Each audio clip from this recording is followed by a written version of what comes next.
untuk mengenal lebih baik komunitas diaspora Indonesia di Kaledonia Baru ini, maka KJRI Numea membuat satu seri dokumentasi video mengenai sesepuh-sesepuh diaspora Indonesia yang berada di Kaledonia Baru ini.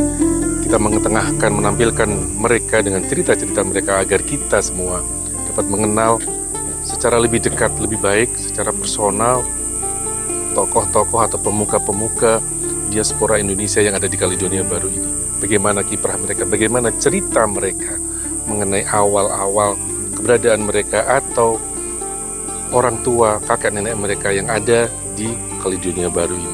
Dengan seri dokumentasi video sesepuh diaspora Indonesia ini, kami berharap kita semua sekarang ini akan mengenal lebih baik lagi diaspora Indonesia dan siapa-siapa sesepuh-sesepuh yang menjadi panutan dari diaspora Indonesia yang ada di Kaledonia Baru ini. Bersama dengan Bapak Yusuf Hadiwardoyo, Bapak ya? Yusuf Hadiwardoyo, salah seorang sesepuh di Kati Ramona. Tempat tinggalnya di Kati Ramona. Beda adalah salah satu sesepuh dari diaspora Indonesia di Kaledonia Baru. Kalau beberapa waktu yang lalu kita berbincang-bincang dengan ibu-ibu sesepuh yang mempelopori pergerakan-pergerakan wanita di Kaledonia Baru. Kali ini kita bincang-bincang dengan Pak Hadi, panggilan akrabnya Pak Hadi, Pak ya? Betul. Pak Hadi, Pak Yusuf, Pak Waduh. Siapa aja. Tapi panggilannya Pak Hadi. Pak Hadi boleh ceritakan bagaimana pertama kali Pak Hadi datang ke Numea dan kenapa tertarik dengan Numea? Ya, itu sebetulnya enggak tertarik juga enggak dulu. Tapi rencana juga enggak. Ke Belasu? Iya. Ke Belasu. Tiba-tiba saya disuruh sama kakak saya pindah ke sini. Tadinya itu hanya saya sama anak saya satu. Waktu itu Bapak sudah berkeluarga? Saya sudah berkeluarga, Okay. sudah bekerja, 3 anak. Bahkan anak saya yang pertama udah sekolah tuh di sana. Umur berapa Pak anak yang pertama? 6 tahun. 6 tahun. Terus tiba-tiba kakak saya di sini tuh minta saya tinggal di sini bersama anak saya satu. Ya Gitu. langsung saya jawab saya nggak bisa gitu. Saya nggak mau. Nggak mau karena saya udah berkeluarga. Udah punya pekerjaan. Udah punya pekerjaan, udah berkeluarga, udah punya putra 3. Oke, terus? Nah, terus dia ganti lagi. Kalau kamu nggak mau sama anak kamu ya coba kamu sekeluarga ke sini. Oke. Saya Terus? dipanggil untuk ke sekeluarga. Berhubung sekeluarga ya tak pikir-pikir dulu. Kalau sekeluarga jadi dipikir-pikir. Ya. Oke. Kalau seminggu kemudian ya saya balas oke sanggup satu keluarga nggak masalah. Oke. Apa Pak yang membuat Bapak punya kepinginan dan merubah yang awalnya itu tidak kepingin apa? Ya sebetulnya nggak ada apa ya. Ya karena mungkin saya kasihan sama kakak saya. Oke. Karena kakaknya ada di sini. Itu kakak yang Kakak yang pertama. Kakak yang pertama sudah di sini lebih dulu. Udah berapa tahun sebelumnya Pak? Oh dia sudah lama mulai tahun 58 kalau nggak salah. Oke. Dan waktu ngajak Bapak itu kakak ipar saya udah lebih dari sebelumnya lagi. Oke. Jadi ini mungkin ajakan yang dari sebelum-sebelumnya gitu ya Pak ya? Iya, Oke. kakak saya yang pertama. Dia yang pertama, saya nomor 6. Jauh juga berarti caranya. Iya Pak, apa yang membuat Bapak bisa merubah pemikiran akhirnya mau? Ya karena satu keluarga itu, kalau saya sendirian saya jelas tidak mau. Kalau satu keluarga ya kita coba. Seumpamanya nanti tidak kerasan dan kita coba 1 tahun bisa kembali lagi ke Indonesia. Dengan risiko waktu itu meninggalkan pekerjaan yang sudah dimiliki di situ. Artinya berarti datang ke sini berharap ada sesuatu yang lebih baik daripada pekerjaan yang sudah dimiliki. Tidak hanya itu, kalau saya pikir hidup itu dimanapun sama. Oke. Kita mau bekerja, punya niat baik itu sama di Indonesia, di sini sama aja. Sama aja. Tergantung bagaimana. Tergantung bagaimana kita sendiri.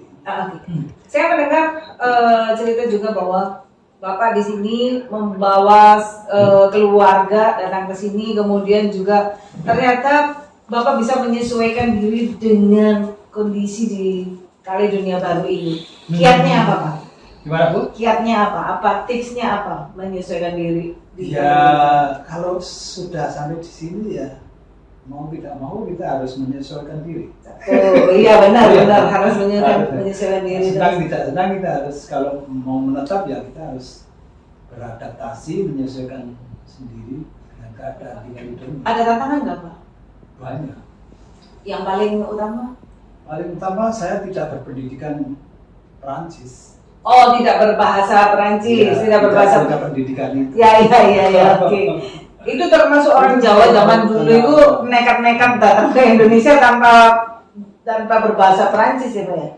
Kalau toh orang Jogja mungkin nggak terlalu banyak masalah. Oke. Saya ini Bersama keluarga. bersama keluarga. Uh-uh. Jadi kita nggak tahu besok mau kerja apa, itu nggak ngerti. Bayangkan dari Indonesia itu nggak ngerti mau kerja apa saya di sana. Oh, oke.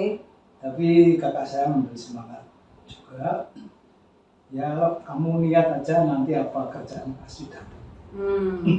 Dan berbekal pada niat itu Bapak penuh kepercayaan diri bersama-sama dengan keluarga pindah dari Indonesia ke Kaledonia Baru. Dari Klaten tepatnya. Dari Klaten tepatnya ke Kaledonia Baru ini, dan sekarang sudah berapa tahun, Pak? Sudah saya mulai 86 akhir loh. 86 jadi sudah 37 ya 37 tahun. 37 tahun sudah di Nomea, sudah ya. separuh perjalanan Ya, hidup di Indonesia, hidup. separuh perjalanan hidup di Nomea. Saya mendengar Bapak juga termasuk keluarga yang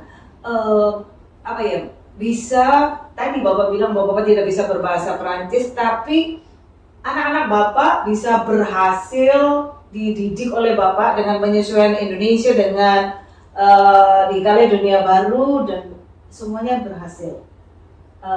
Ada apa, Pak, rahasianya? rahasia nggak ada, Bu, ya biasa-biasa aja kok. Kita hanya menasihati anak-anak untuk bersekolah, belajar sungguh-sungguh, itu aja.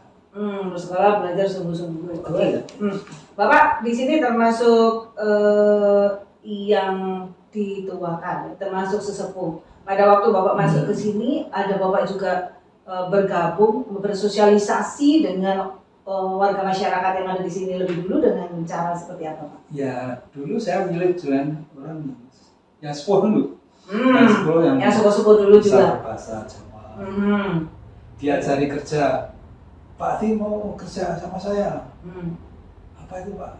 Bapak rumput. Ya oke. Iya. Gak apa itu dulu. Pertama itu asal kita aktif aja untuk mencari celah gimana atau kali dulu.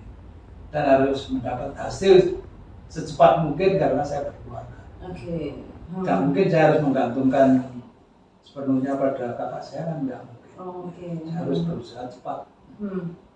Dan memang itu terbukti cepat ya, Pak ya. Jadi Bapak datang, kemudian Bapak ada target nggak untuk mencapai, misalkan karena sudah punya keluarga, sekian lamanya aku harus dapat pekerjaan, sekian lama aku harus punya rumah, sana Bapak ada target begitu? Enggak. Mengalir aja semuanya? Ya cuman saya dari tahun 86 akhir itu kerja ya macam-macam, Bu. Ya, semua pekerjaan pokoknya dilakukan lah ya, yang penting pokoknya untuk bengkel mobil. Mulai tahun 90 saya kerja tetap di perusahaan aluminium. Aluminium tahun 90. Sebagai karyawan tetap. 4 tahun ya setelah Bapak ke sini baru di oke. Pak, berbicara tentang organisasi masyarakat di Kaledonia Baru. Ya, berbicara tentang itu, Bapak ada berperan aktif di organisasi masyarakat di Kaledonia Baru ini? Ya, saya memang senang bergaul. Oke. Terutama untuk asosiasi-asosiasi. Apa aja Bapak asosiasi? Ya, saya aktif di PMIK itu ya semenjak Sejak saya tahun? datang.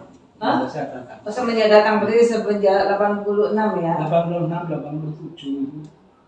Natalan 86 itu saya sudah di PMK. Oh, itu berarti Bapak jadi pengurus juga di situ? Belum. Oh, belum. Jadi Pengurus anggota baru semua. kemudian. Oke. Apa Pak tantangannya menjadi apa namanya, katakanlah pengurus atau Bapak aktif di organisasi? Tentu saja kan gini, Bapak datang dari Indonesia, bagaimanapun juga ke negara orang itu juga membawa misi yang nempel di diri kita itu orang Indonesia kan harus jadi ada contoh gitu kan. Orang Indonesia, apalagi kalau misalkan orang Jawa yang banyak di Kaledonia Baru ini harus seperti apa itu. Jadi Bapak ada misi apa gitu? Ya, kita harus bergaul dengan sesama masyarakat kita, sesama etnis Indonesia. Makanya saya semangat untuk berkecimpung di situ, terutama dalam hal gotong royong, kerjasama, perawatan gedung atau yang lain-lain. Saya memang sangat senang dengan cara-cara gotong royong. Nah dari situ mungkin Pak Tamran itu ada sedikit kasihan sama saya. Kalau Pak Tamburan ya ini. Itu Mas, sebenarnya Pak Adi itu nggak punya pekerjaan tetap. Besok sekarang makan, bulan depan makan apa minggu depan makan apa belum tahu. Waktu itu tahun 87. Tapi sudah berani Sabtu Minggu ke PMK. Itu mungkin dia. Ya, ini makan aja belum tentu jelas, tapi kok berani buang waktu stop booking. Dia mungkin kasihan sama saya. Kamu harus berusaha beli tanah, bisa bikin rumah. Itu saat yang pertama di Kaledonia. Dan bahkan saya pengen juga generasi muda yang datang ke Kaledonia lebih baik itu beli tanah, beli rumah. Karena itu kebutuhan pokok. Karena memang di sini susah ya, Pak ya? Susah. Jadi kalau ada orang tinggal di sini terus nyewa. Sedangkan kalau sewa rumah itu dengan kalau beli artinya cicilan itu sendiri nggak banyak berbeda. Lebih baik kita beli secara kredit daripada sewa selamanya. Itu uang dibuang ke percuma. Itu tentu saja mereka yang memang sudah memutuskan untuk tetap tinggal di sini ya Pak ya? Iya. Yang kayak gitu. Sini harus berusaha. Di organisasi Pak, selain tadi Bapak bilang ada gotong royong itu yang membuat Bapak, apa lagi Pak yang membuat Bapak tertarik untuk berorganisasi dan berkecimpung di organisasi itu? Iya, sebetulnya nggak ada yang spesial. Ya kita cuma senang kalau ngumpul-ngumpul habis kerja sama, kita makan bersama, kemudian ngobrol sana kemari, itu bagi saya hiburan betul, memberikan semangat. Sebagai sesepuh, Bapak termasuk sesepuh yang ada di sini. Sebagai sesepuh, ada misalkan pendatang-pendatang baru atau generasi baru dari Indonesia yang kemudian datang ke sini, datang ke Kaledonia Baru. Mungkin mereka juga mau mencari sesuatu yang baru di sini. Apa pesan Bapak untuk mereka-mereka yang baru datang? Selain tadi ya harus cari rumah, cari apa gitu. Ya sama, kita pendatang itu sama sebetulnya ya gimana ya? Asal kita semangat gitu dalam melaksanakan dalam bekerja itu kita harus jujur semangat terus itu ada jujur semangat itu prinsipnya orang bekerja itu di Indonesia pun sama. Kalau kita jujur semangat ya rezeki pasti datang. Gitu ya, jujur semangat rezeki pasti datang. Oke Pak, sekarang kita berbicara tentang ini. Ada kemungkinan orang-orang yang misalkan kayak Bapak ini, putra Bapak, masihkah mereka-mereka itu mempertahankan budaya Indonesia? Karena pada kondisi tertentu pasti kan sudah luntur ya. Kalau apalagi keturunan kedua, ketiga itu kan sudah misalkan bahasa Jawanya mungkin sudah tidak bisa, bahasa Indonesianya juga mungkin itu tidak bisa dan lain sebagainya. Untuk hal yang semacam ini apa? kira-kira yang bagaimana? Ya, kita harus sering menceritakan masalah budaya kita pada generasi muda. Bahwa kita itu bukan negara ketinggalan, tapi negara yang banyak mempunyai kebudayaan, bukan menarik di dunia. Makanya kita harus menghargai sendiri budaya kita sendiri.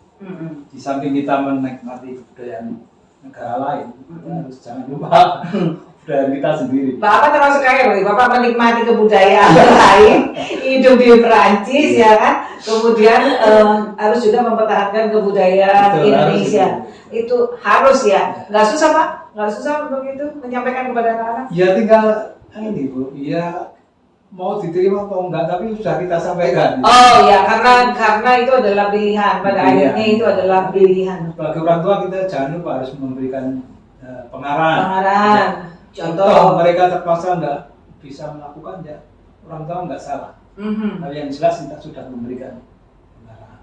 Oke. Putri Bapak tiga-tiganya semuanya berhasil, itu di mana aja Pak kerjanya sekarang? Ya tidak bisa dikatakan berhasil, itu ya sama aja seperti anak orang lain, sama kebanyakan anak muda. Yang satu di Bank BNC, Sini ya, Bank BNC, kemudian satu di Profesor Kulis Katilamongan, ya, Oke. bahasa Prancis. Yang satu lagi dia dietisian dan ergoterapeut. apa itu Pak? Itu untuk perawatan orang-orang cacat. Oh, wah ini perlu kesabaran dan keahlian khusus untuk yang kayak gini. Makanya tidak banyak yang punya minat jadi Iya. ergoterapeut. Oke, kepintaran mereka ini diri dari Bapak atau dari Ibu ya? Ya dari dua-duanya. Oke, dari dua-duanya. Dari dua-duanya. Baik. Ya bukan pinter-pinter, ya biasa aja lah, malu kalau dia. Tapi kita kan mesti mensyukuri, tidak semua orang memang punya keberuntungan. Tapi tentu saja keberuntungan itu juga harus diusahakan, harus diupayakan. Tidak ada sesuatu itu bisa kita capai tiba-tiba, tetapi harus selalu dengan perjuangan. Ya, kayak gitu Pak ya. Ya, betul ya. Iya. Terima kasih untuk sore ini Pak. Bapak pengen sampaikan sesuatu lagi kah untuk pesan-pesan pada generasi muda atau pada orang-orang di Kaledonia Pak? Ya pesan apa ya? Semua sudah banyak pesan. Sudah banyak pesan sudah. Ya yang penting kalau untuk generasi muda ya jangan putus asa lah, hidup harus tetap semangat.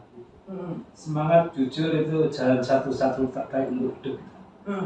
Semangat, jujur itu adalah jalan satu-satunya untuk mencapai kehidupan yang lebih baik. Itu adalah pesan dari salah satu sesepuh di Kaledonia Baru, Bapak Hadi, panggilan akrabnya.